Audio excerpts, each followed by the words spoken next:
une production du Studio SF.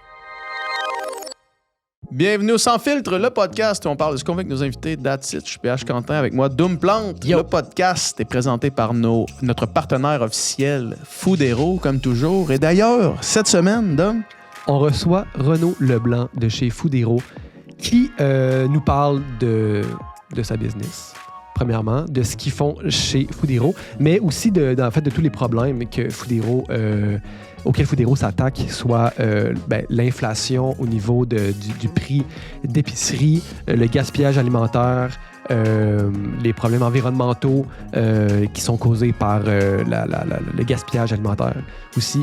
Donc, conversation super, super intéressante, je pense, qui va intéresser tout le monde, qui parle de sujets de société bien importants. Et on fait aussi des petites diversions. On parle un peu de sport, on parle de tennis, on parle de nous. On s'est fait poser des petites questions, donc on y répond. Et ce qu'on voit ici sur la table, pour ceux qui sont en vidéo, c'est ce qu'on a avec Foodero pour 8$, un panier surprise de fruits et légumes, en fait de légumes, ici. techniquement, les tomates, c'est des fruits. Ah, effectivement. De fruits et légumes. Donc, c'est énorme comme panier. Comme honnêtement, c'est tellement de stock pour 8$. Des fruits et légumes qui auraient été autrement jetés, mais qui sont encore très bons, qu'on peut cuisiner, qu'on peut manger. Même, il y a des tomates qu'on pourrait mettre dans une salade sans problème. Facilement, oui. Donc, vraiment, un win-win à tous les niveaux Foodero. Donc, je vous encourage, pour ceux qui ne connaissent pas, ou pour ceux qui y pensent, de passer à l'acte, de s'abonner, de downloader l'application et de commencer à magasiner son épicerie avec Foodero. Vous allez économiser énormément d'argent, 50% sur votre épicerie, c'est énorme. Donc, et la planète va vous remercier. Et les marchands aussi. Donc, encore une fois, tout le monde est gagnant. Donc, merci Renaud. Puis, bon podcast. Bonne écoute.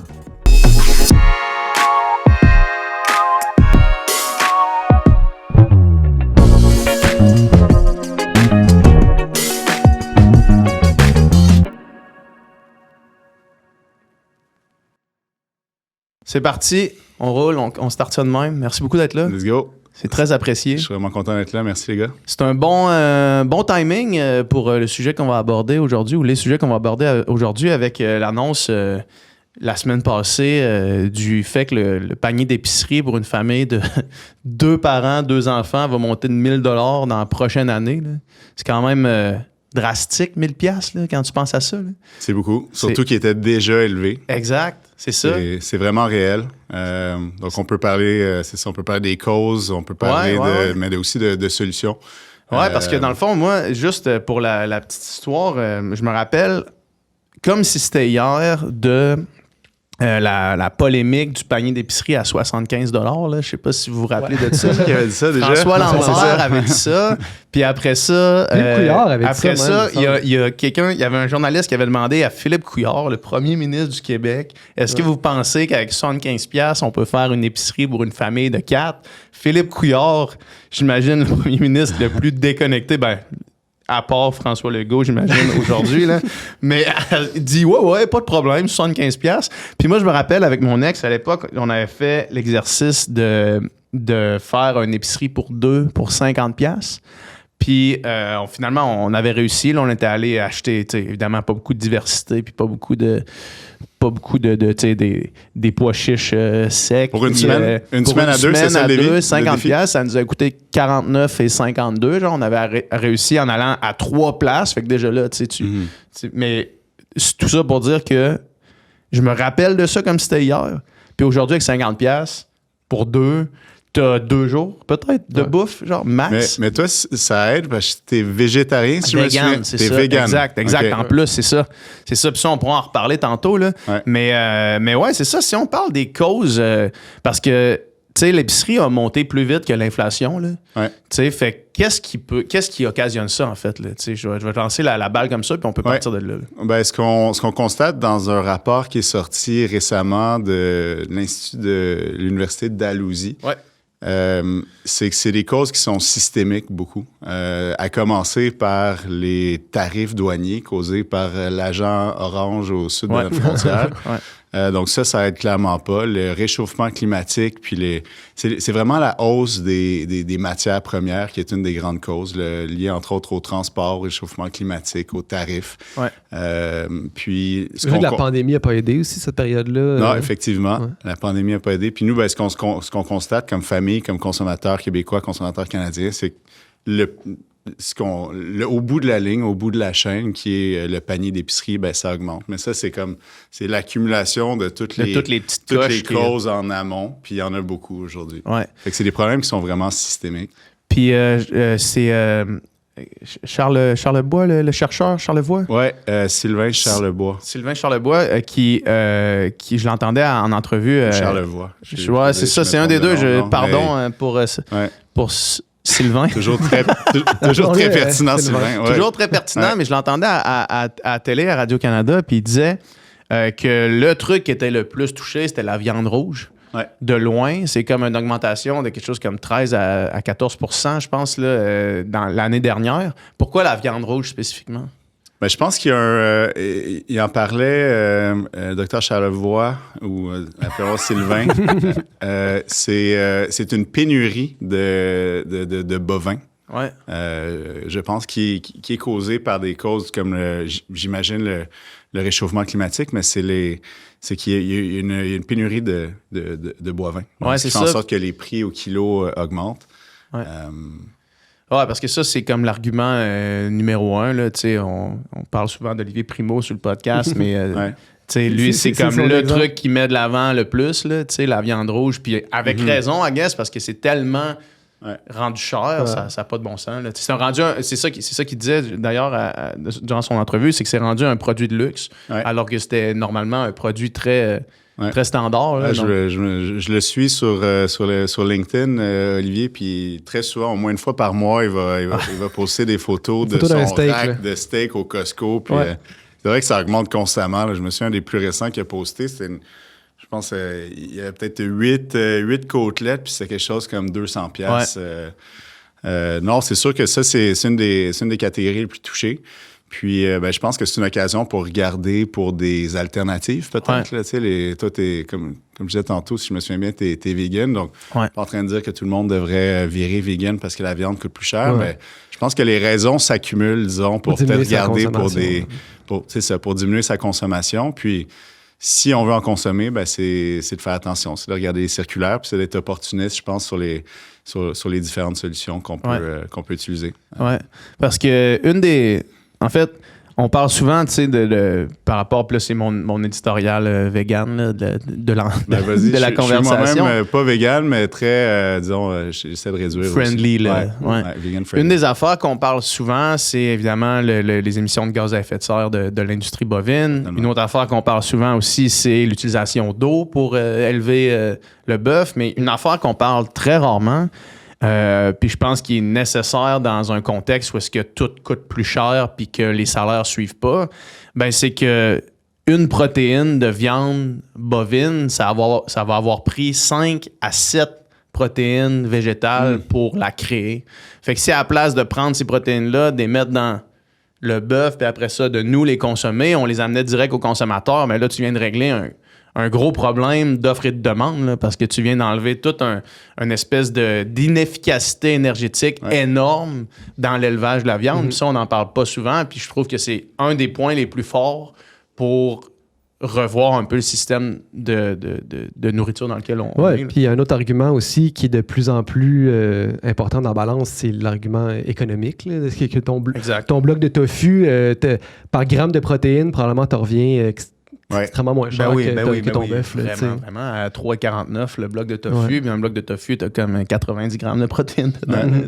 Mais c'est vraiment intéressant, je n'avais jamais regardé de cet angle-là. Dans le fond, s'il y avait moins de céréales puis de grains qui étaient élevés dans l'industrie de la viande, ça ferait augmenter la disponibilité de ces grains-là, donc plus d'offres, donc des prix plus bas pour Exactement. Puis, tu sais, pour c'est faire ça. le tofu, pour faire des cannes de Des beans. prix plus bas, mais directement, les rediriger directement. Fait que là, tu sais, tu règles le problème de la surconsommation d'eau pour faire pousser ces grains-là. Là, tu sais, ces grains-là que, dans le fond, on fait juste discarter. Après ça, tu viens régler le problème de l'utilisation du territoire parce que tu as besoin de 7 fois moins d'espace pour ces grains-là. Tu sais. C'est vraiment une espèce de notion 360 de revoir l'industrie alimentaire, mais d'ici à ce qu'on la revoie, puis je veux dire, c'est pas demain la veille que tout le monde va être vegan ou que tout le monde va être sensibilisé à ces causes-là.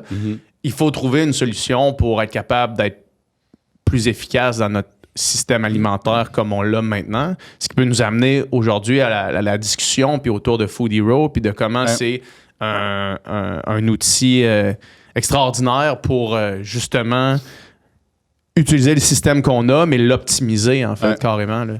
Ouais. C'est certain que les problèmes systémiques qui causent les augmentations à l'épicerie, monsieur, madame, tout le monde, les familles sont pas responsables et n'ont aucun pouvoir là-dessus.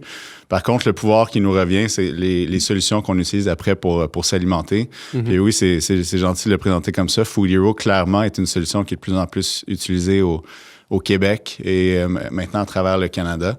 Ça permet aux gens d'utiliser jusqu'à 50-60% sur leur épicerie. Donc, c'est fou, là. On a des partenariats avec IGA, Métro, Rachel Berry, Tradition au Québec, puis dans d'autres bannières à travers le Canada. Puis c'est ça, de plus en plus de familles utilisent notre solution pour s'alimenter. Toi, ça fait combien de temps que tu es chez Food Hero, puis c'est quoi ton rôle, dans le fond? Ça fait presque 6 ans que je suis chez Food Hero maintenant. J'ai joint le fondateur Jonathan Defoy au début de l'aventure, puis je suis président de Food Hero maintenant. OK.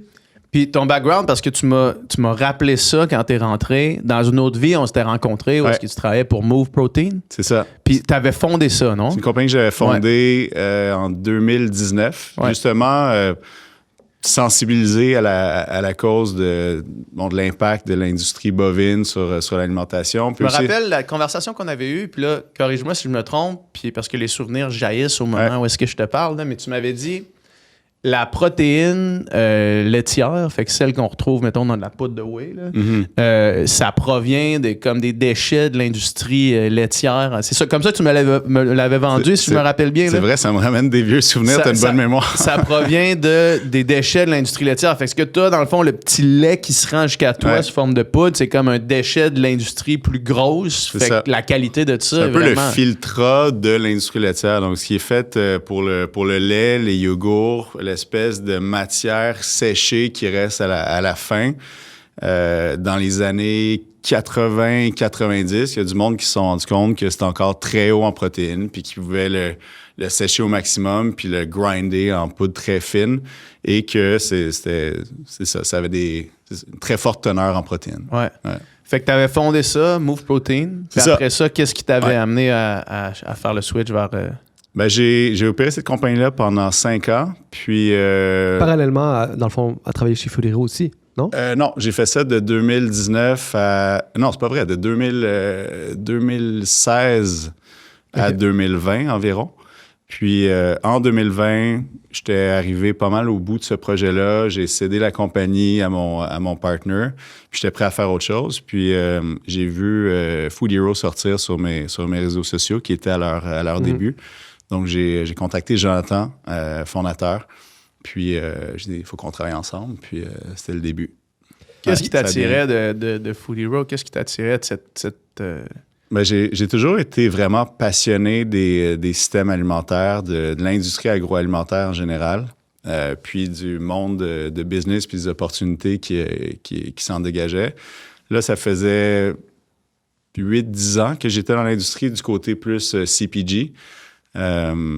Puis j'aimais beaucoup le volet, évidemment, la vocation sociale et environnementale, fait quelque chose de plus grand que juste le succès économique, qui est vraiment au cœur de Food Hero. Puis le fait que ça rejoignait aussi une industrie que je connaissais. Parce que c'est un peu ça le dénominateur commun entre les deux business, c'est la mission environnementale, si on veut. Fait que c'est ça au début, la cause pour laquelle tu avais envie de... sans en faire. C'est ça. Dans le fond, Food Hero, c'est comme on rejoint deux problèmes vraiment importants, le gaspillage alimentaire, puis tous les impacts néfastes sur l'environnement. Ça, c'est quelque chose les gens ne sont pas nécessairement au courant, mais le gaspillage, c'est pas juste une frustration parce que c'est gaspillé, mais c'est un gros impact environnemental. La nourriture qui se retrouve dans les dépotoirs, puis qui pourrit dans les dépotoirs, ça crée du CO2, ça crée du méthane. Puis c'est vraiment majeur. Je ne sais pas si vous le saviez, là, mais si le gaspillage au niveau mondial était un pays, ce serait le 3e émetteur de CO2 après la Chine et les États-Unis. C'est fou, hein? Ouais. C'est fou, ça. Puis, moi, j'avais entendu la statistique qu'il y avait 33% des trucs à l'épicerie qui étaient jetés. Non, c'est pas autant que ça. C'est pas autant que ça? Non. Peut-être que c'était 33% d'une catégorie. Si je me rappelle la statistique de 33%. Là. Ça, c'est peut-être dans les fruits et légumes. Mais c'est quoi, admettons, la statistique de choses qui sont gaspillées d'une épicerie? À l'épicerie, ce qu'on appelle le shrink dans le jargon, qui est comme la totalité de tout ce qui peut être perdu par rapport à la marchandise que les épiceries achètent pour vendre, c'est entre 2 et 5 %. Ça combine les pertes, parce que les dates sont rendues dépassées, ou le vol, les trucs endommagés, perdus, etc. OK.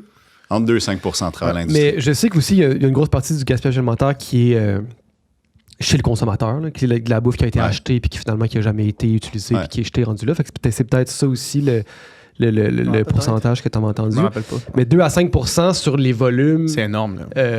De toutes les des épiceries, c'est quand même énormément de nourriture, on s'entend. Là. C'est beaucoup de nourriture, c'est certain, mais il faut se mettre à leur place aussi. Ils essaient de garder les tablettes pleines. Ben oui, c'est ça. Ils ont toujours une réalité de composée avec les éléments, les incertitudes, puis la balance entre avoir des tablettes pleines puis d'avoir d'en gaspiller. Ils ne veulent pas perdre d'opportunités de vente. Puis comme consommateur, on a notre responsabilité à jouer aussi. Si tu passes devant un étalage de fruits et légumes, puis il y a 3 pommes puis 2 bananes dessus, ça a pas l'air super. On veut tout le temps avoir des gros étalages pleins. Puis on va avoir les plus beaux fruits possibles, les plus frais possibles. Tu sais, si la banane, elle commence déjà à brunir un peu, c'est pas elle qu'on va choisir. Là, c'est ça. Fait que moi, j'aime mieux celle-là, des fois, personnellement. Là. Les petites bananes jaunes flash. Tu manges rapidement, c'est ça. Moi, tu vois, toute ma vie, depuis que je suis plus chez mes parents, ma relation avec l'épicerie est vraiment celle d'un gars qui habite tout seul puis qui sait cuisiner. Mm-hmm. Parce que j'ai la chance que ma mère, principalement, m'ait montré à cuisiner quand j'étais jeune. Fait que moi, j'ai toujours eu des appartements proches d'une épicerie, puis mon épicerie se fait à la pièce. Fait que ça se fait à chaque jour. À chaque jour, je vais à l'épicerie chercher ce que ça me prend pour mon souper. Mm-hmm. Puis j'ai jamais rien de périssable qui reste dans mon frigo. Mais moi, je suis une situation vraiment unique, alors que j'imagine une famille comme on était. Là, nous autres, dans le temps, on était 4 enfants, fait qu'on était 6. Fait que là, on va au Costco, puis là, il faut que tu en achètes pour en avoir plein. Puis là, c'est sûr qu'il y a des affaires éventuellement qui se perdent dans cette espèce de surconsommation qui est nécessaire parce que tu veux pas commencer à te casser la tête à chaque jour à aller à l'épicerie faire pour la famille au complet. Quand tu as 3 puis 4 enfants, tu n'as pas nécessairement le temps à chaque jour d'aller à l'épicerie pour tes repas. Ouais, exact. C'est sûr que c'est l'idéal, puis c'est la façon, je pense, de gaspiller le moins. Puis moi aussi, personnellement, je fais ça. Ouais.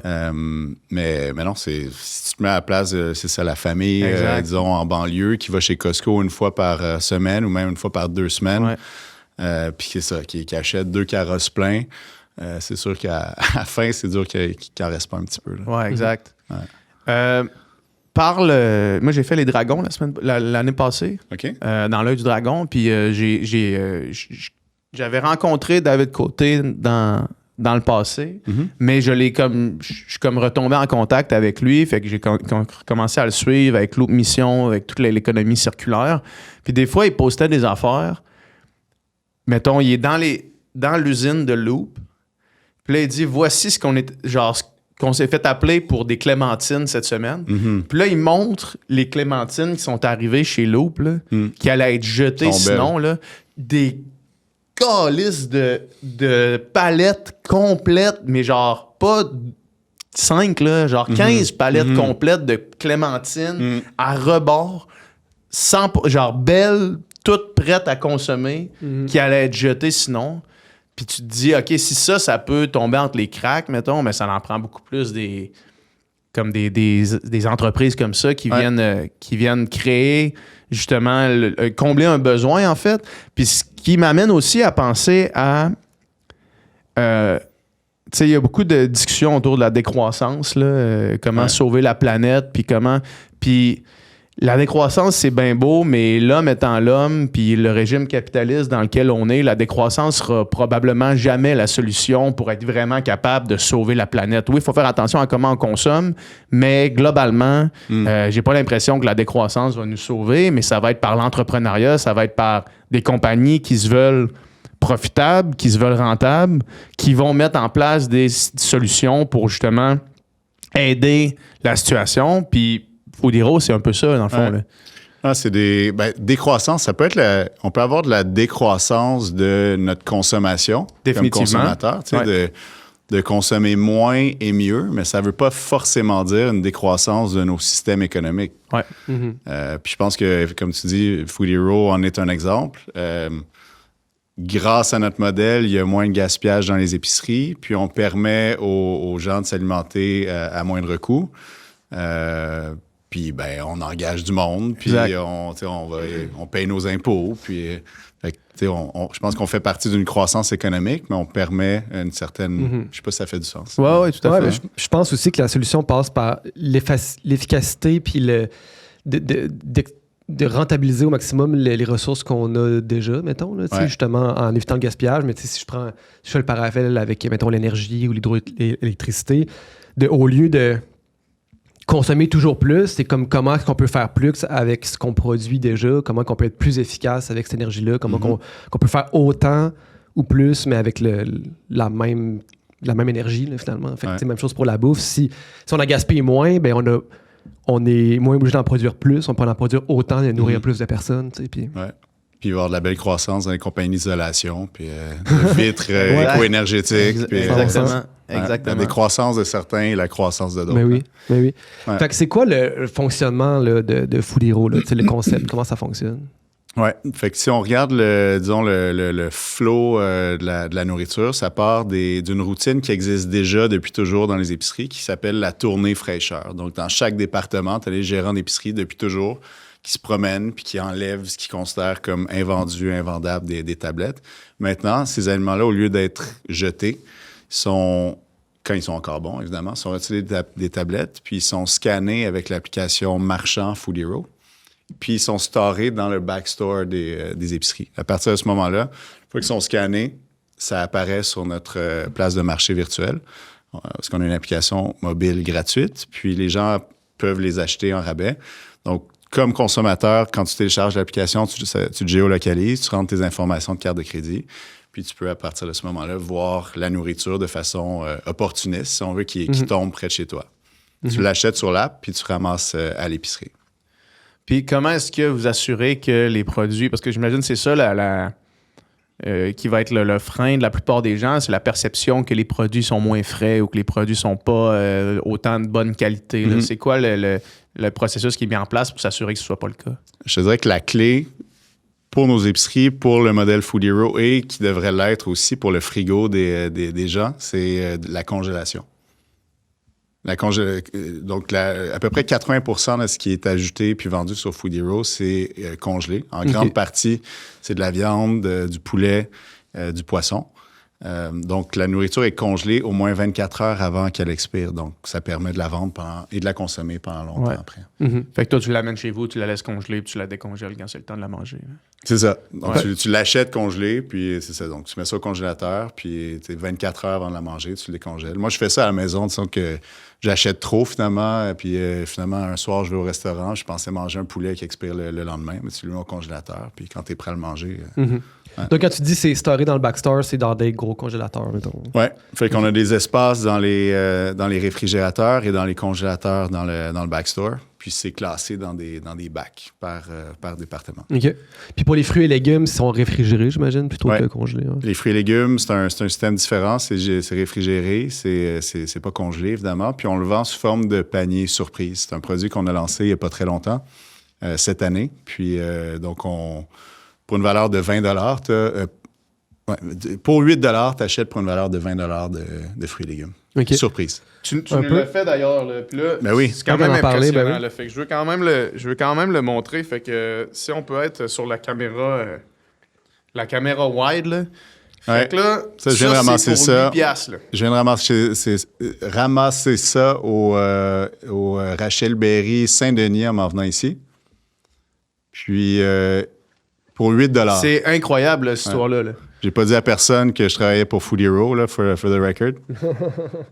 Je veux dire, c'est comme... on a eu ça pour 8 piastres. C'est démesuré, là. Ça, c'est... Fait que ça, c'est un navet, ça. Un beau navet, des aubergines. Des aubergines.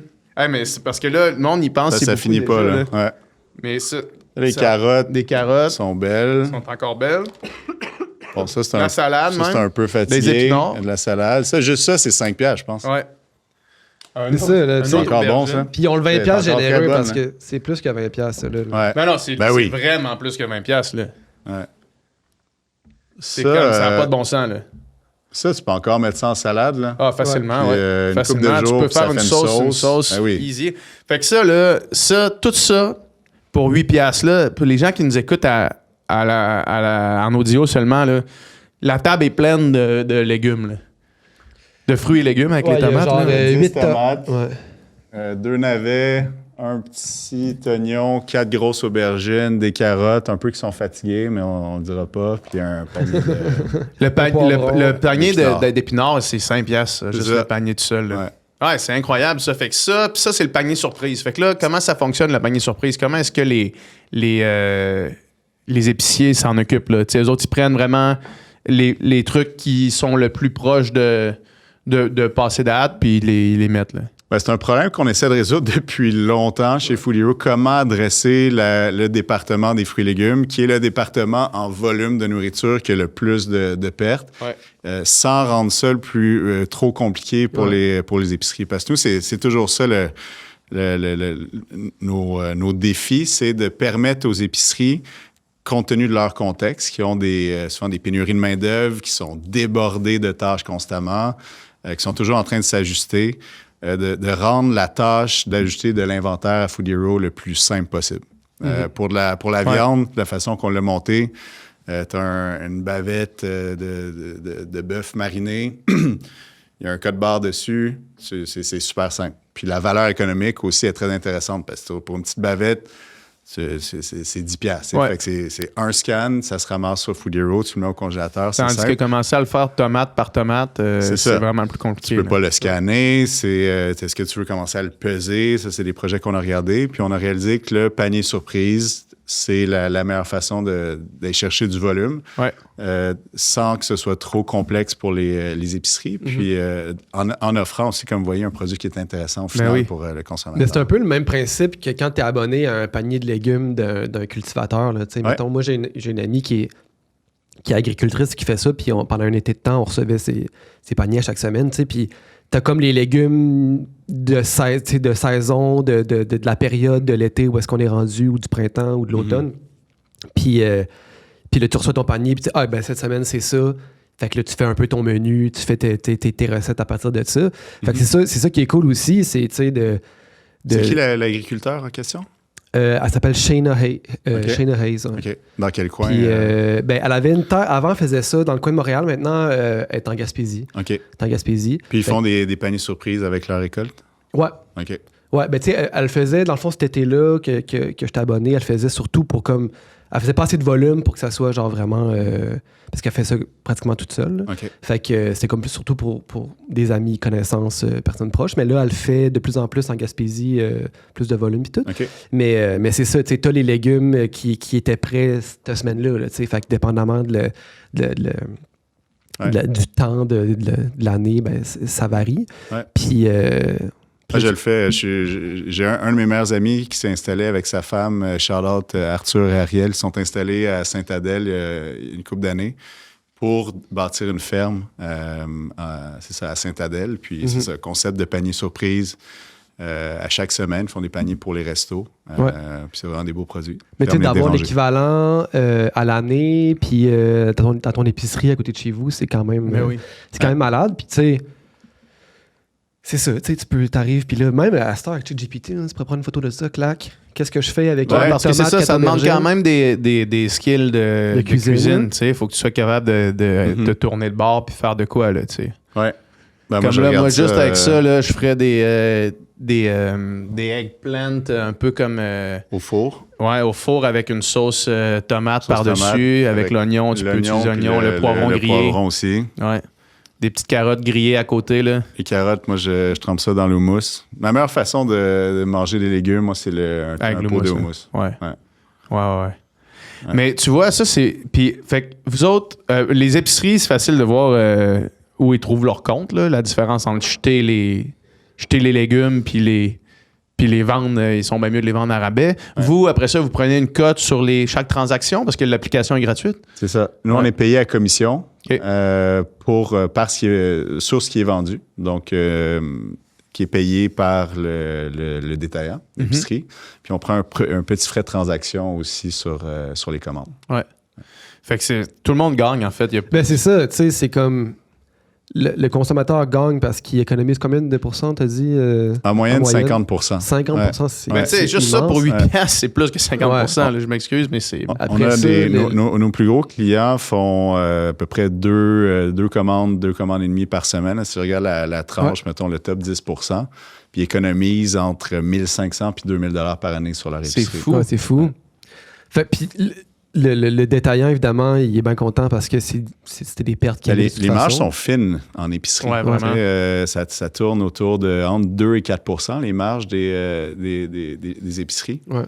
Donc, ça s'accumule vite. Là, nos épiceries, ils voient une différence dans leur profitabilité quand ils opèrent bien Food Hero. Ben oui. Ouais. Puis, tu sais, je sais pas, ça représente quoi pour eux autres, mais tu sais, mettons qu'ils vendaient ça au cost au final, je veux dire, c'est toujours bien mieux ça que de le mettre au vidange. Ouais, ça ressemble. Ça tourne autour de leur cost. Ouais, c'est autour de leur cost. Peut-être un peu en bas dans certains cas, mais c'est ça le coût d'option, c'est de le jeter. C'est ça, exact. Ouais.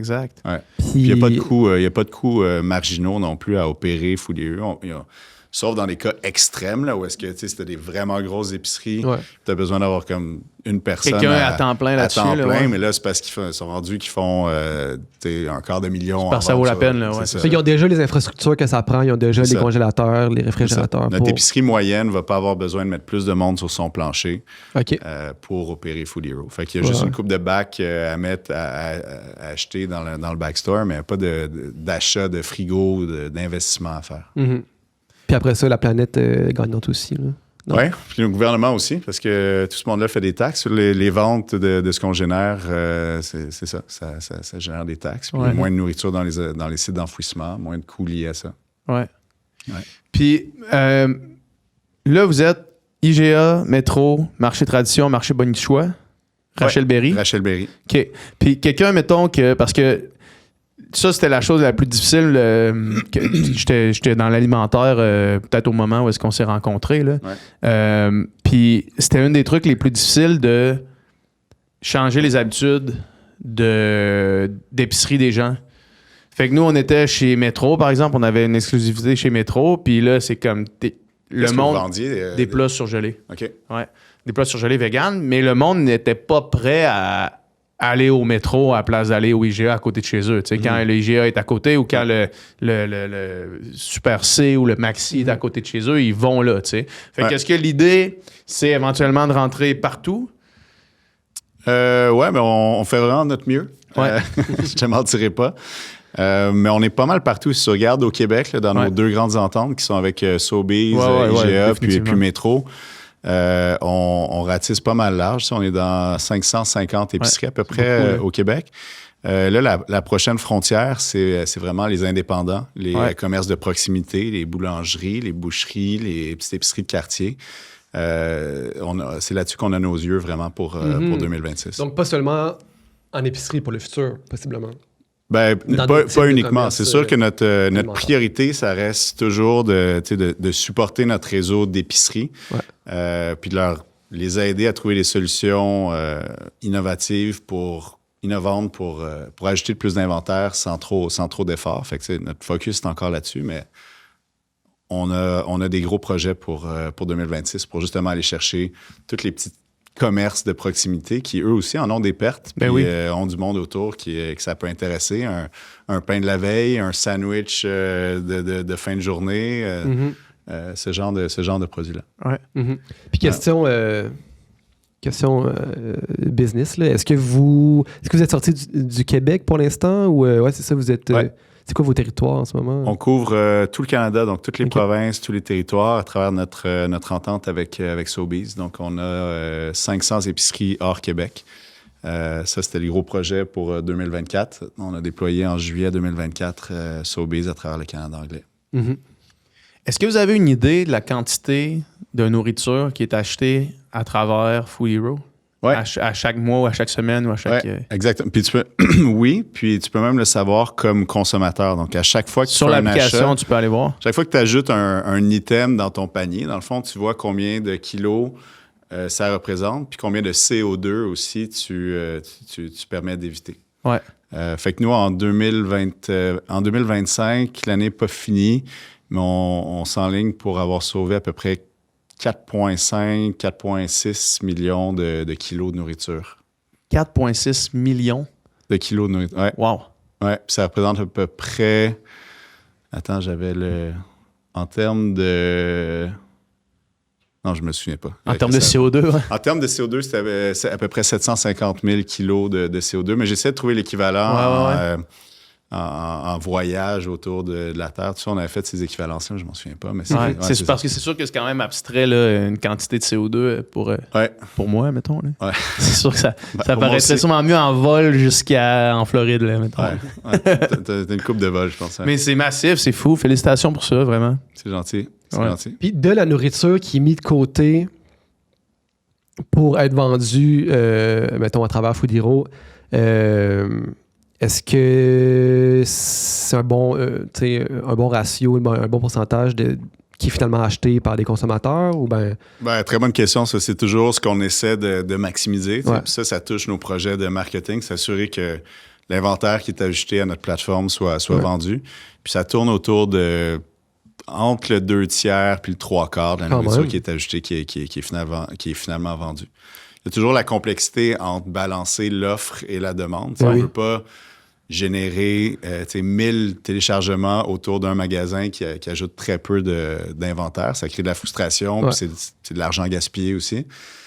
Puis en même temps, on ne veut pas l'opposer non plus, encore moins, j'ai envie de dire, d'un magasin qui met les efforts, les ressources pour ajouter plein d'inventaire à son marché virtuel Food Hero, puis que finalement, il n'y a personne pour l'acheter. On finit par vendre 20%. Ouais. Fait c'est quelque chose qui fait vraiment partie de notre formule, qui fait partie de notre recette. À chaque semaine, on regarde les magasins. Quand ça descend en bas d'un certain seuil, on dit qu'il faut qu'on génère du téléchargement exactement à cet endroit-là. Fait qu'on part des campagnes. Vous partez des campagnes ciblées à des endroits vraiment précis? Constamment, oui. Pour être capable, c'est donc intéressant ça, pour être capable de balancer la demande autour de l'offre, vous lancez des campagnes. Puis est-ce que vous le voyez rapidement, mettons, les effets? Très rapidement. C'est vraiment une des forces qu'on a développées à travers les années. C'est sûr que c'est quelque chose qui est plus important de faire quand on est en déploiement. Exemple, l'été dernier, quand on a déployé Sobeys, là, il faut vraiment avoir les yeux sur la balle, puis c'est là que ça se passe. Mais là, quand tu es rendu dans un territoire plus mature, l'écosystème se fait naturellement. Depuis 2019, on a généré à peu près pas loin de 2 millions de téléchargements. Wow. Fait qu'on a un écosystème qui est rendu assez riche, fait qu'on n'a pas besoin de partir des campagnes payantes. Mm-hmm. On a acquis ces utilisateurs-là, donc on peut les remarketer à travers nos propres... Combien il y a de clients actifs? Fait que, mettons, de clients qui, à chaque mois, prennent au moins une fois l'application. À travers le Canada, c'est à peu près 250 000 clients à chaque mois. Les utilisateurs, c'est plus autour de 600 000. Ouais. Ça, c'est le monde qui finissent par pas faire d'achat pour X, Y, Z raison. Très souvent, c'est parce qu'il n'y a pas d'inventaire près de chez eux. Mm-hmm. Mais on n'essaie de pas trop les achaler, mais on les remarket de temps en temps pour qu'ils aillent voir si jamais il y a de l'inventaire. Ouais. C'est vraiment intéressant, ça, d'être capable d'aller cibler les gens en fonction des marchés et de leur offre. J'avais pas pensé à ça. Parce que là, j'ai l'impression en ce moment, le nerf de la guerre, c'est de faire connaître l'application au plus de gens possible. Parce que c'est une fois qu'on la connaît, puis une fois qu'on l'a intégrée à ses habitudes, c'est juste un no-brainer, dans le sens que c'est comme ton épicerie te coûte juste moins cher. Il y a peu de raisons d'être contre Food Hero, de ne pas l'adopter, mettons. Fait que là, c'est ça. Est-ce que, j'imagine, là, c'est de propager le message en ce moment, l'important? Oui, tout à fait. Au Québec, j'ai l'impression qu'on a quand même une assez bonne notoriété. C'est sûr que ça peut toujours être mieux. Mais je suis allé il n'y a pas très longtemps à Toronto, puis évidemment, je mets les pieds dans une autre ville, j'essaie de voir qui connaît puis qui connaît pas, puis on bouge quand même de la nourriture là-bas. On n'a pas loin de 100 magasins actifs là-bas, puis on vend un bon pourcentage de la bouffe qui est ajoutée. Fait que, clairement, on a des clients, mais personne ne nous connaît. Fait que dans certaines régions, j'ai vraiment l'impression qu'on est comme un secret bien gardé. Puis il y a un peu un volet, chasse au trésor aussi un petit peu. Les deals sont limités. Les meilleurs surtout sont de limités. Food Hero parce que le monde, ils veulent garder les meilleurs produits pour eux autres. J'ai l'impression que des fois, il y a un peu de ça. Je comprends. Je comprends. Moins au Québec, mais c'est le feeling que j'ai eu en me promenant un petit peu à l'extérieur du Québec. Concrètement, ton rôle à toi, qu'est-ce que tu fais au quotidien chez Food Hero? Très axé croissance, je te dirais, c'est mon principal focus. T'as-tu étudié en business? J'ai étudié en business, j'ai étudié en finance. OK. Ouais. Fait que croissance de la business, c'est sûr, beaucoup de projets d'optimisation à l'intérieur de nos ententes, d'innovation. J'ai un rôle aussi au niveau de l'entreprise à l'interne, le recrutement, les ressources humaines, structurer la compagnie. Puis j'ai un rôle financier aussi. Là. Donc, c'est moi qui porte le chapeau de finances avec... on a un directeur des finances. Là, beaucoup de chapeaux quand même. Là. Ça fait pas mal le chapeau. Ouais. Combien il y a d'employés? On est rendu 30 chez Food Hero. Ouais. On vient d'avoir un petit boom d'employés. On a aussi un petit baby boom aussi chez Food Hero. Ah ouais, hein? Ouais. Beaucoup de congés de parenté. Trois collègues féminines qui sont parties en congé de maternité récemment. Shout out à Alexandria, Annabelle et Andréane. Félicitations. Puis c'est quoi le rôle, je me souviens plus, j'ai oublié son nom, le fondateur de Food Hero. Ouais, c'est ça. Lui, c'est quoi en ce moment sa place dans la compagnie? Jonathan, c'est un entrepreneur série en technologie. Envie de dire visionnaire aussi en technologie. Donc, il y a un gros rôle au niveau de la vision stratégique à long terme, la façon que le produit est positionné, l'impact, on va dire, du AI sur notre industrie, qu'est-ce qu'on peut développer. Il est aussi sur en développement pour des nouveaux marchés, ce genre de OK, vraiment vision... Ouais, plus en mode vision long terme. Ouais, OK. Je suis plus un petit peu plus interne. Dans les opérations. Ouais. Puis tu parles d'impact du AI sur... c'est quoi les possibles impacts du AI sur Food Hero? Ben, d'un, on va l'utiliser. Donc, on a déjà des produits puis certaines fonctionnalités qui sont en entraînement en ce moment depuis pas loin de 6 mois qu'on va être prêt à annoncer puis qui vont vraiment aider l'expérience Food Hero éventuellement. Un exemple, c'est ce qu'on essaie de faire comprendre au AI, c'est de savoir avec un haut niveau de certitude si, à partir du moment qu'un produit est ajouté, s'il va être vendu ou non. OK. À partir du moment qu'on sait qu'un produit ne sera pas vendu, ça veut dire qu'on n'est pas assez agressif sur le rabais. OK. Dans le fond, on n'a rien à perdre. Vous êtes capable de le voir, vous avez absolument rien à perdre. On n'a rien à perdre. C'est mieux de le vendre à 50% du cost que l'acheter. On a une échelle de rabais sur Food Hero, un genre de rabais progressif. Fait que plus un produit est longtemps sur le marketplace, plus le rabais est élevé. Ouais. Si on sait qu'un produit ne sera pas vendu, il faut être plus agressif. Ouais. Ça veut dire plus de rabais pour le consommateur. Fait que le AI pourrait calculer les rabais selon tel produit, selon la probabilité qu'il soit vendu, finalement. C'est ça. C'est intéressant. Et selon des facteurs externes aussi. Donc, à voir qu'est-ce qu'on va être capable de plugger. Est-ce qu'il y a une game du Canadien? Est-ce qu'il y a une game de l'équipe sportive ce soir-là? Est-ce que la météo va avoir l'air de ça? Fait que s'il y a une game, les ailes de poulet, mettons, vont être plus en rabais ou moins en rabais? Ce qu'on remarque, c'est... Moins en rabais, sûrement. Ouais, ils vont avoir plus de chances. Non, c'est plus s'il y a une game, les habitudes des consommateurs de faire leur épicerie puis être disciplinés. Dans le fond, le plus gros driver de croissance pour nous, c'est la prévisibilité puis c'est la routine. Fait que quand le monde rentre, les vacances d'été finissent, rentrée scolaire en septembre ou à la fin des vacances de Noël, c'est la rentrée. Les gens sont disciplinés sur leur budget, font leur épicerie, font leur meal prep, tout ça. Ça, c'est un facteur de croissance pour nous. Ouais. Alors que quand le monde sont en vacances, qu'ils vont au resto, aux terrasses, tout ça, c'est plus difficile de prévoir. Vous, c'est vraiment les périodes les plus dulles où est-ce que vous thrivez le plus. Là. Où est-ce que parce que moi, je m'imagine, mettons, moi, je suis souvent sur la route, puis le seul moment que je pourrais utiliser Food Hero, c'est quand j'ai des longues périodes chez nous. Ouais. Fait que tu sais, une semaine que j'ai rien, comme j'ai pas de déplacement, j'ai rien, que là, je fais comme, OK, là, je peux me pogner un panier de même, parce que sinon, je suis tout seul chez nous, me pogner un panier de même, quand il faut que je reparte 2 jours après, ça vaut rien. Là, c'est ça. Exactement je vais les jeter chez nous, là, anyway. Là. Fait que j'ai l'impression qu'une game du Canadien, c'est comme le monde va inviter des chums à la maison, ils vont peut-être faire venir... Livrer de la pizza. C'est ça, faire venir de la pizza, aller au resto. Fait qu'on aurait comme un risque de vendre moins d'inventaire. Fait qu'il faudrait être plus agressif, peut-être. Ouais.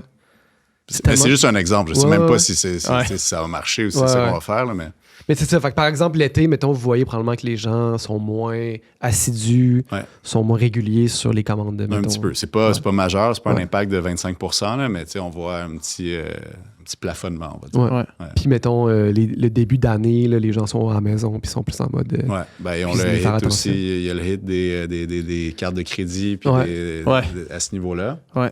Puis il y a le retour à la routine qui aide, là, c'est sûr. Ouais. C'est vraiment intéressant. T'as beaucoup de variables à calculer. Hein. Oui, non, définitivement. Mais j'étais curieux. Tantôt, tu as dit que tu étais allé récemment au Dragon PH. Je sais pas si c'est quelque chose que tu parles. C'est quoi les projets? Ça a bien été. Là. Ça a été une super expérience, pour vrai. Ouais. T'es avais-tu fait avec Move, toi? Non. Je sais pas pourquoi j'avais ça en tête. Mais c'est pour présenter quoi? J'ai une compagnie, ça s'appelle Upica. C'est des suppléments de sport d'endurance. Ah oui, OK. Ouais. Puis ça avait vraiment bien été. Super beau pitch. C'est quand même énervant comme expérience. Tu sais, j'étais très nerveux avant, puis mais ça reste... C'était quand même une expérience devant la caméra, devant le en plus, micro, c'est ça. Là, moi, je m'imaginais vraiment comme quelqu'un qui avait pas ce background-là. Tu sais, à amener, c'est comme mettre des portes. Ouais. Puis là, ils te disent, OK, l'autre bord des portes, genre à gauche, à gauche, les portes s'ouvrent, puis tu y vas, genre. Puis là, t'es derrière les portes, puis là, t'entends les 5 dragons qui parlent l'autre bord. Puis là, ils ouvrent les portes, puis c'est comme, vas-y, fais ton pitch. Puis un pitch, c'est tough quand même, là, tu sais, faire un pitch de 5 minutes, essayer d'être intéressant, essayer de captiver l'attention, mais en même temps, bien expliquer ton affaire. Fait que moi, je pouvais vraiment avoir... quelqu'un qui est moins habitué, là, comme gelé, là, je suis sûr qu'ils doivent ne pas mettre quand même pas mal de monde, là, parce que ça va être quand même vraiment difficile de faire de quoi sur le sens du monde, mais ils sont vraiment gentils avec le montage. Fait que c'était une super expérience pour vrai. Ça a vraiment bien été. J'ai finalement signé. J'ai serré la main d'Isabelle Chevalier. Puis on est encore aujourd'hui. Elle est dans Prana. Non, c'est pas Prana, c'est Bioka. Non, ça, c'est Bioka. Bioka, mais plus particulièrement maintenant, elle est avec. Elle a lancé Les Roses, là, l'équipe de soccer féminine de Montréal. Fait que tu sais, plus dans le milieu sportif. Fait que c'était un super bon match. Puis on est encore en discussion. Là. Évidemment, c'est des deals qui sont vraiment longs à faire, là, mais ça a été vraiment une belle expérience, puis un beau rayonnement aussi. Ouais. Puis ça fait qu'après ça, nous autres, on a écouté, moi et ma blonde, pour se préparer en amont, mais aussi après, on a écouté comme toutes les saisons, puis c'est toujours cool d'entendre des entrepreneurs comme ça, d'entendre leurs projets, de voir des trucs innovants aussi. Là, là, on parle de Food Hero, mais il y en a des compagnies qui utilisent la tech comme ça pour faire un impact positif. Il y en a vraiment beaucoup, là, puis c'est vraiment le fun à entendre. Vous, c'est-tu à l'interne que vous développez votre application? Ouais. Vous avez des codeurs à l'interne et tout, là? On a une équipe de produits à l'interne, mais plus des gestionnaires, si on veut. Mais l'équipe de développement, sont en impartition, mais ça fait 8 ans qu'on travaille avec eux. Là. C'est comme notre bras externe, si on veut. Fait que ça a des avantages de faire ça comme ça. Ouais. Mais parce que, tu sais, la technologie, de l'utiliser à son plein potentiel pour ce genre de business-là, je te veux dire, c'est ça le c'est notre ADN. C'est notre ADN. On est vraiment une compagnie de technologie à la base. Mais la différence des compagnies vraiment pure tech, on a quand même des implications de terrain qui sont vraiment importantes. Tu sais. Ouais. Notre tech ne fonctionnera pas si les mains sur le terrain ne sont pas là aussi. C'est ça, ouais, exact. Si je me rappelle bien, tu faisais du sport, hein, toi? Ouais. Tu es un sportif, hein? Ouais. C'est quoi tu fais comme sport? Honnêtement, j'ai failli annuler hier soir parce que Ah ouais? je jouais au soccer puis je me suis pris un dégagement à bout portant d'en face. Ah ouais, hein? Merci d'être là quand même, malgré tout. J'avais la face qui vibrait pendant à peu Ah près ouais, 5 hein? minutes. Profite. Puis, mais ce matin, j'étais complètement correct. J'avais pas mal à la tête ou quoi que ce soit en me levant. Ouais. Tu t'es couché quand même? Ouais. Moi, mon père il m'a toujours dit, si tu te cognes la tête, tu dors pas de la nuit. Faut pas que tu t'endormes. OK. Non, mais je suis retourné au jeu. Je suis sorti du terrain puis je suis retourné au jeu peut-être 5-10 minutes après puis j'étais correct. Là. OK, ouais. C'était plus cutané, j'ai l'impression. Ça chauffait, là. Ça chauffait, ouais. Ouais. Fait que je joue au soccer. Puis, mais mon sport, c'est surtout le tennis. J'ai coaché le tennis pendant plusieurs années, puis ça a été mon sport pendant longtemps. Ouais. Ouais, puis tu joues plus, là? Non, je joue encore. Ouais, OK. c'est encore mon sport. Ouais, c'est ça. Ouais. Le tennis, j'aurais vraiment aimé ça, être bon au tennis. Ouais. Parce que de jouer au tennis, si t'es pas bon, tu peux jamais travailler ton cardio. Mhm. Parce que c'est trop technique, là. Tu Ouais. es tout le temps rendu à ramasser la balle dans le filet, mais d'être bon au tennis, peut être capable de faire des échanges, c'est quand même un skill que j'aurais vraiment aimé avoir, là. Non, ça combine pas mal tout le tennis. C'est le volet technique, tactique, physique, puis aussi psychologique. Là. Tu peux te battre tout seul au tennis. Là. Il y a quelque chose d'intéressant qui ressemble beaucoup au sport de combat au tennis. Là. C'est one-on-one, Ouais. puis t'as juste une personne à battre. Puis si ton plan de match est bon, si tes forces, t'es capable de les exploiter contre tes faiblesses spécifiques, ben, tu peux gagner au tennis. Ouais. Je ne sais pas si vous avez entendu parler de Brad Gilbert. Là, c'est un commentateur, on le voit souvent à ESPN. C'est un ancien joueur de tennis. Il est monté à 4e joueur mondial à l'époque, mais avec un talent très, très, très limité. Puis après ça, il a coaché Andy Roddick, Agassi, puis Murray, entre autres. Puis sa force, c'est ça. En fait, il a écrit un livre qui est rendu une bible dans le monde du tennis qui s'appelle Winning Ugly. Puis c'est vraiment... Le combat mental de quelqu'un de pas trop talentueux, là. C'est ça. Ouais. D'utiliser tous les outils dans ton arsenal pour gagner. Puis c'est pas parce que quelqu'un est 4 fois plus talentueux que toi de l'autre bord du net que tu peux pas gagner. T'sais. Winning ugly. Ouais. Dans le sens que, genre, tous les moyens sont bons pour gagner, genre? Tous les moyens, non, sans tricher ou quoi que ce soit comme ça, là, ou faire des affaires déloyales, là, mais dans le fond, si tu le regardes jouer, tu vas comprendre. Là. Lui, il fait des moonballs et il pouvait jouer contre Boris Becker qui était super puissant, mais trouver le moyen de gagner parce qu'il trouvait le moyen d'y jouer dans la tête. Une combinaison de tactiques, disons, sur le terrain, mais aussi psychologique. Prendre un petit peu plus de temps, ce genre de... Ouais.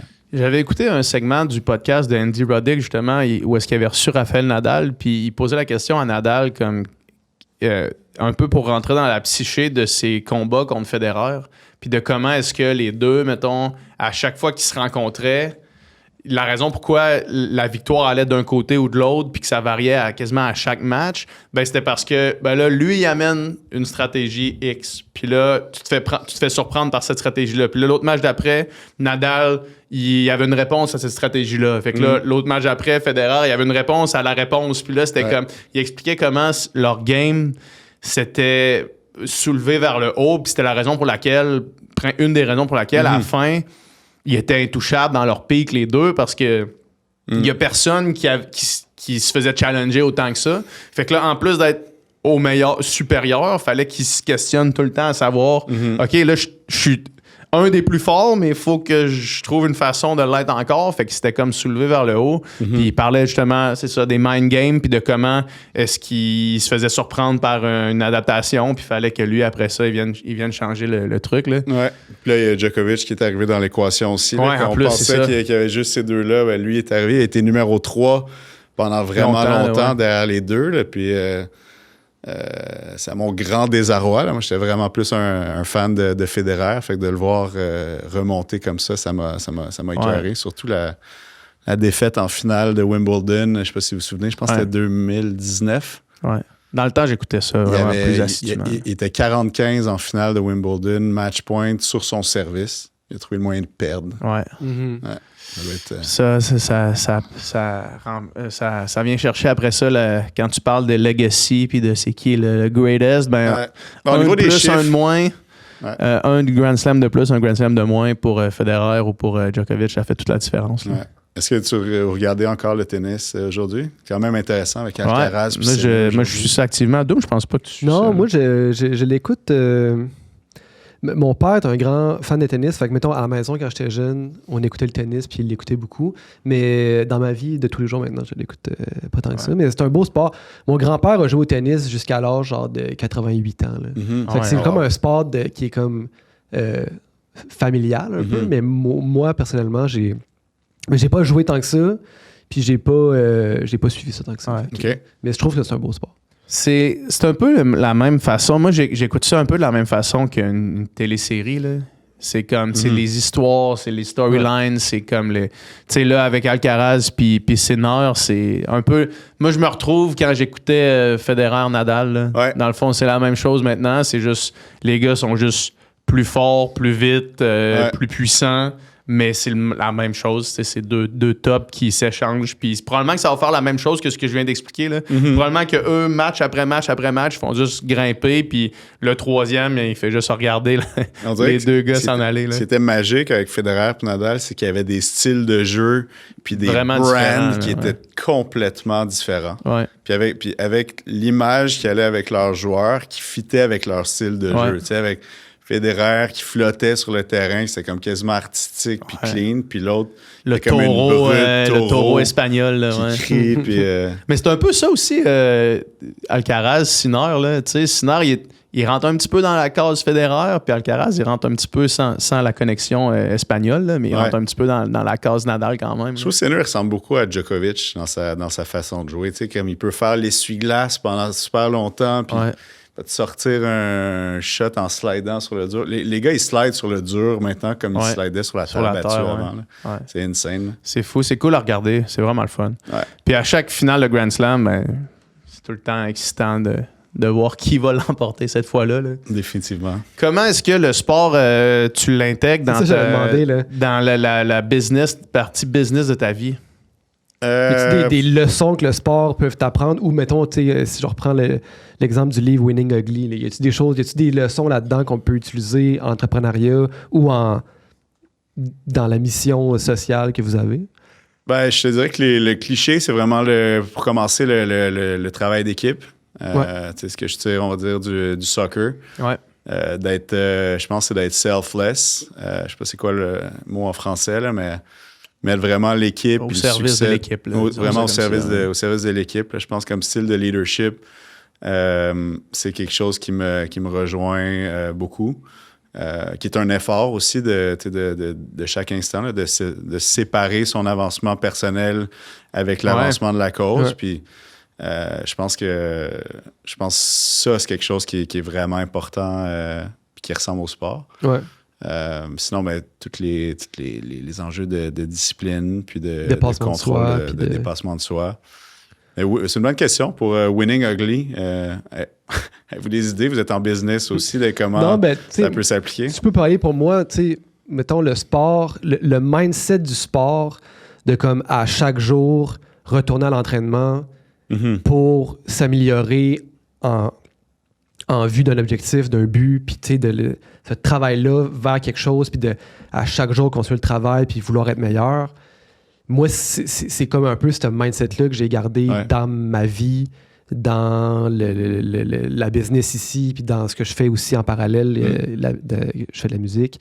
Fait que, tu sais, moi, c'est ça, je pense, le grand leg du sport qu'il y a eu sur moi, cette espèce de désir de dépassement puis de travail. Tu faisais quoi comme sport?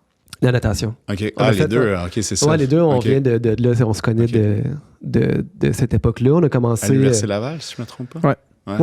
Ouais, ben dans le club, d'abord, PH a nagé universitaire, mais tu sais, l'Université Laval a un club civil, dans le fond. Là, fait que moi, depuis tout petit, là, depuis l'âge de 5 ans, en fait, j'ai commencé les cours de natation de l'Université Laval.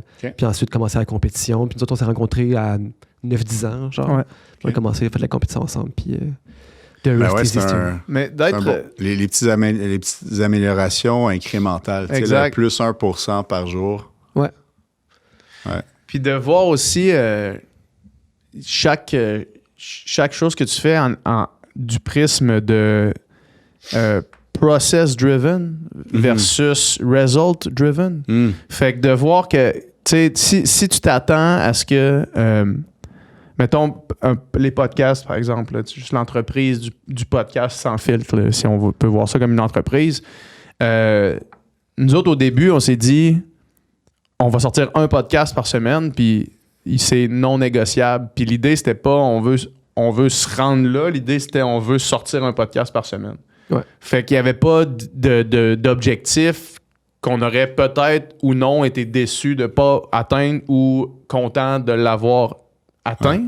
C'était à chaque jour, à chaque semaine, on va sortir un podcast, puis ça va être ça le processus. Tu sais. Mhm. Puis je pense que d'être basé sur le processus plus que sur le résultat, c'est un apprentissage quand même important, puis c'est quelque chose qu'on peut appliquer dans plusieurs aspects de notre vie en business, mais dans plein d'autres affaires aussi. Là, tu sais. Ouais. Ouais. Il y a moyen d'être les deux. Là. Je pense, moi, c'est souvent des débats internes, des fois, qu'on a chez Food Hero, d'être plus processus ou résultat. Ouais. Moi, j'ai tendance plus à être résultat, puis Ok. vouloir aller vite, puis sans escamoter des étapes, c'est sûr, là, mais il y a tout le temps quelque chose qui me parle, moi, c'est le fail fast, learn fast. Puis des fois, j'ai l'impression que c'était trop orienté processus. Ça dépend comment on le définit aussi, Ouais, je c'est pense. ça. Ouais. C'est ça. Ben, ça dépend aussi c'est quoi les objectifs à la base du truc. Tu sais. Puis nous autres, on a commencé ce podcast-là en mode, hey, on fait un projet pour le fun ensemble, Ouais.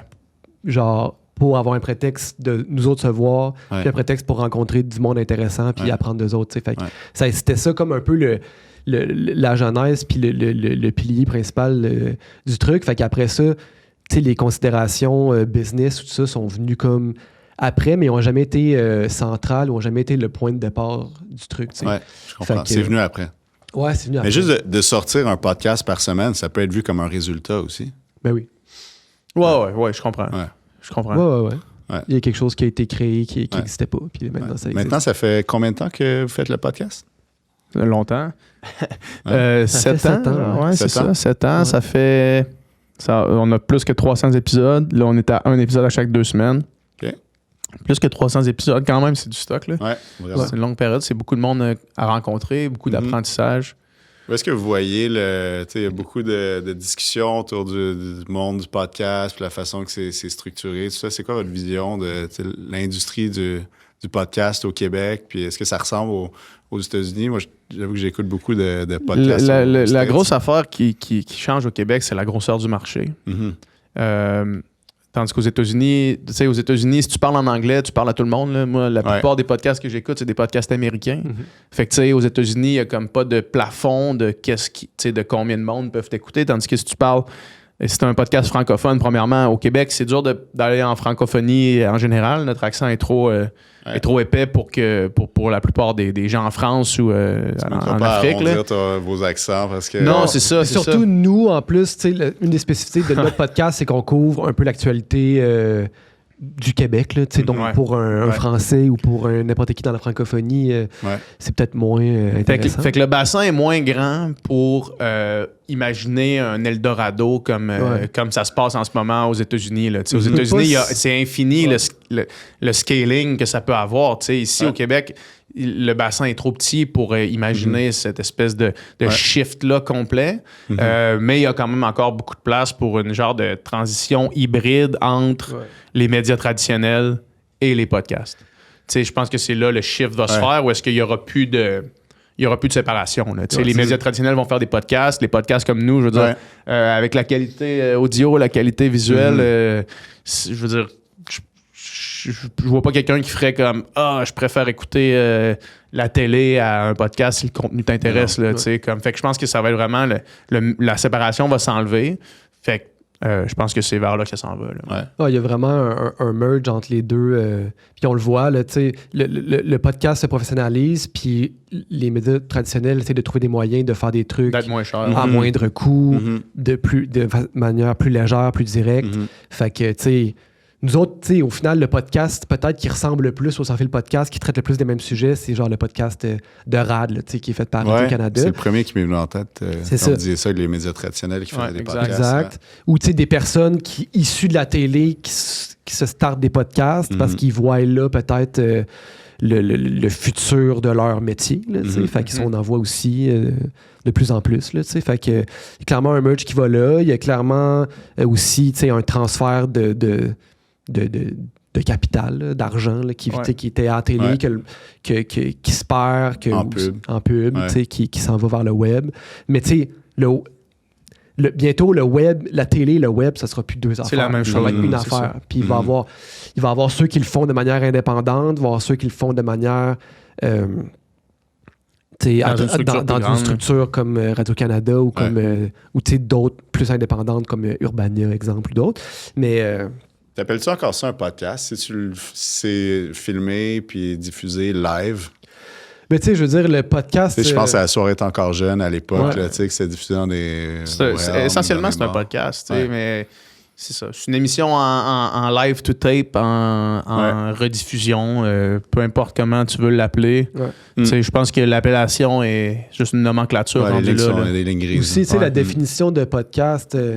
Tu sais, dans l'esprit de ben du monde, un podcast, c'est ce qu'on fait là. C'est comme on s'assoit autour d'une table puis on a une discussion. Mais tu sais, je veux dire, un podcast, au départ, c'était juste comme du contenu audio parlé qui est sur le web. Mais ça peut être scripté, ça peut être monté, ça peut être comme un documentaire, ça peut être plein d'affaires, tu sais. Puis au final, si la radio devient du contenu audio sur le web, ça devient un podcast. Mais tu sais, encore une fois, tout ça va se mélanger et devenir une affaire. Là, puis est-ce que vous feriez du live ou du filmé devant audience ou est-ce quelque chose que vous avez ben tu sais, mettons, on a déjà produit, on a déjà fait le Sans Filtre, je pense qu'on l'a fait une fois, mais tu sais, on a déjà produit des shows de podcast live. Fait qu'au final, qui est un show devant public, mais qui est aussi capté, qu'on va mettre sur le web après. Mais l'aspect public, puis tu sais, exemple, le meilleur exemple, c'est Sous-écoute, c'est Mike Ward, que c'est un podcast, mais c'est un show live aussi. Il y a un public, puis ça fait partie de l'ADN du show, puis ça nourrit le show parce que l'énergie n'est pas la même quand il y a un public. S'il y avait un public en ce moment, dans notre discussion, on serait peut-être plus craqué, on essaierait de faire réagir le monde. C'est contact. C'est ça. Tandis que là, on est plus comme si on jasait, comme si on prenait une bière dans le salon à PH. Avec de l'eau. Puis, par rapport à... Je reviens sur Food Hero, là, puis on parlait d'être orienté vers le but, puis toi, t'es à la croissance de l'entreprise. Vous êtes une entreprise quand même qui a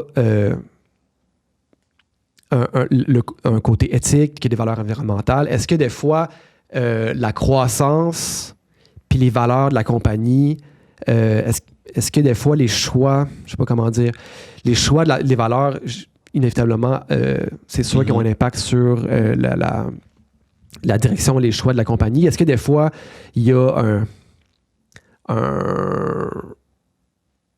pas un clash, mais est-ce que, exemple, faudrait faire ça au niveau de la croissance, mais si mettons, réduire le gaspillage alimentaire, c'est aussi réduire les gaz à effet de serre, par exemple. Mais je donne comme un exemple. L'utilisation de AI, mettons, l'AI consomme beaucoup d'énergie, crée des gaz à effet de serre. Est-ce que vous devez jongler avec ces variables-là, justement, pour rester éthique dans votre croissance? C'est une très bonne question. Je te dirais que chaque choix qu'on fait, on se dit qu'au final, c'est pour bouger plus de bouffe qui aurait été gaspillée et pour aider des familles à se nourrir à moindre coût. Fait que, mais si le coût d'énergie est supérieur à ce que tu gagnes... Tout le temps, je te dirais qu'un des exemples les plus basiques qui me vient en tête, c'est on se demandait à un moment donné, comme stratégie d'acquisition ciblée autour des épiceries, est-ce qu'on va distribuer des flyers? C'est du papier, tout ça. Puis on se dit, pour chaque flyer qui a du succès puis qu'on réussit à aller chercher un client, c'est X centaines de kilos de bouffe, exemple, par année. Fait que le coût du flyer, ou mettons de 100 flyers que ça prend pour aller chercher ce client-là qui va avoir un impact, il est moindre. Fait que ça, c'était comme le retour sur investissement environnemental. Ouais. C'est ça. Il faut quand même que le calcul fasse du sens à la fin de la journée. Là. Ouais, si le coût, environnemental, par exemple, est plus grand que le gain d'une acquisition d'un client. Ça, pour les flyers, on avait décidé de le faire. Ouais. Ça, on se repose la question à chaque fois. Puis honnêtement, ça fait des années qu'on a fait ou peut-être 1 an qu'on a fait une campagne de flyers. Ouais. Puis à chaque fois, on se pose quand même cette question-là. Ouais. Après ça, pour le AI, puis le coût en données, puis ça, j'avoue qu'on est encore trop tôt dans le processus pour l'évaluer. Ouais. Mais c'est une question qui va se poser. Mais sinon, je dirais qu'il n'y a pas vraiment de dilemme éthique dans notre business. Là. Plus vous grossissez, plus vous sauvez des aliments. Ouais. C'est ça. La croissance est vraiment intimement liée à l'impact. À l'impact positif. Ouais. Donc, à moins vraiment qu'on commence à utiliser... je sais pas, des rockets pour transporter la bouffe, puis que n'importe quoi, là, mais je vois pas vraiment de grandes décisions éthiques qui nous... à moins que l'impact environnemental de l'AI soit vraiment brutal, on verra rendu là. Ouais, ben, je pense qu'il l'est. Ça dépend aussi à quel point c'est votre consommation puis votre utilisation est... ça va dépendre de notre utilisation, ça va dépendre des résultats aussi. T'sais, nous, au final, l'objectif pourquoi on veut utiliser l'AI, c'est pour augmenter, mettons, le 70% de la nourriture qu'on réussit à vendre qui se rend à notre plateforme. La raison pour qu'on développe un module AI, c'est pour augmenter ça, on dirait à 75, à 80, et se rapprocher le plus possible de 100. Ouais. Si ça augmente de 0,5%, on va dire l'impact environnemental versus l'impact de ce qu'on veut bouger comme bouffe, et ça ne vaut pas la peine. Mais trop tôt pour le dire, je pense. Ouais. Puis on parlait plutôt de tennis puis d'adversaire. Puis sans... ce qui m'intéresse, c'est pas avez-vous des compétiteurs puis c'est qui, mais c'est quoi les obstacles auxquels vous faites face puis comment vous les surmontez. Ouais. C'est quoi les principaux obstacles de votre expansion, finalement? Je te dirais que c'est de la sensibilisation.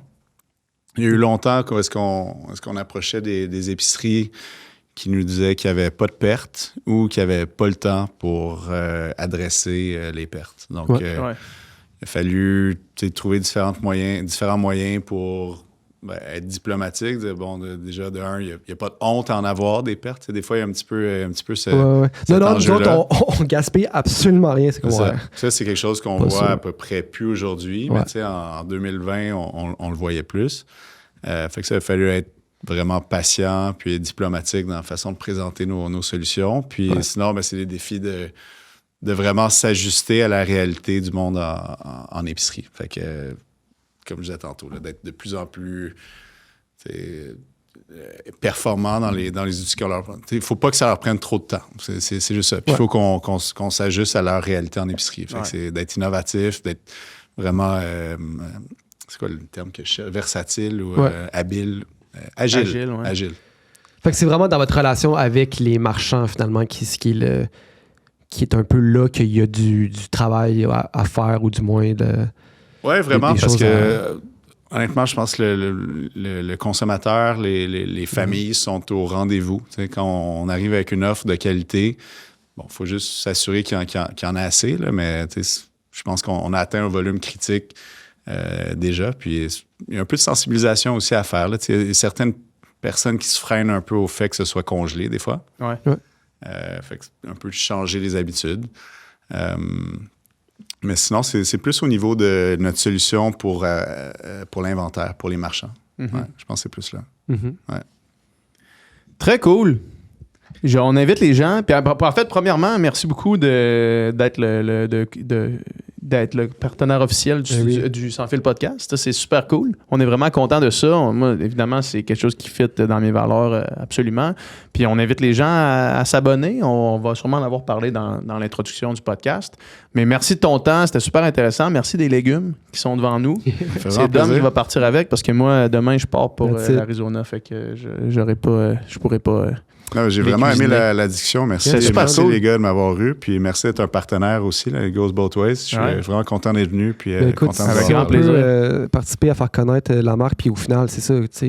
C'est juste du positif. Là. Tout le monde est gagnant là-dedans. Exact. Ça nous fait plaisir. Très cool. Merci Bien beaucoup. apprécié. Merci à vous, les gars. Yes, sir.